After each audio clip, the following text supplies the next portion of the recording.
D'abord, il y a au sanctuaire de Pellevoisin, donc assez loin d'ici, Oui. il y a quelque chose qui a bougé, c'est que Rome a donné un nihil obstat pour la dévotion mariale. Alors qu'est-ce que ça veut dire? Ça veut dire que Rome a dit qu'il n'y avait pas d'obstacle à ce qu'il y ait une dévotion mariale dans ce lieu. C'est une manière de reconnaître ce qui s'est passé, de dire que c'est quelque chose qui est bon, qui participe à la vie de l'Église.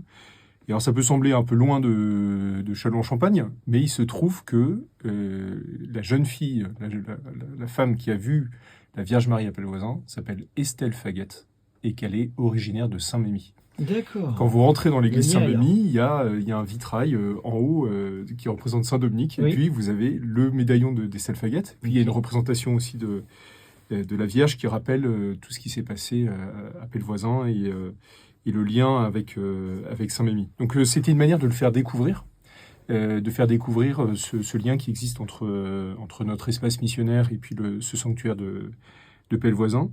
Et puis il se trouve que cette semaine-là, quand on a commencé à réfléchir à ça, on s'est dit, mais en fait, fin juin, on a deux gros événements. Le 24 juin, c'est la Saint-Jean-Baptiste. Oui. Et le vendredi 27 juin, ça sera la fête du Sacré-Cœur. Et donc on a choisi cette semaine-là pour se dire, bon, on met tout ensemble. On va faire découvrir Estelle Faguette. On va faire un temps de rassemblement convivial pour la fête de Saint-Jean-Baptiste. Le 24 juin, il y a la tradition de faire un feu.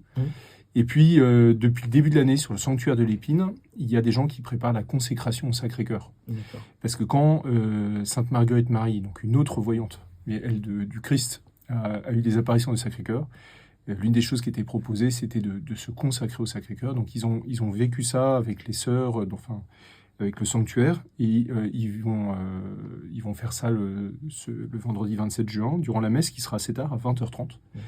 Et on s'est dit que c'était intéressant de lier les trois et de faire une semaine aussi pour le proposer plus largement.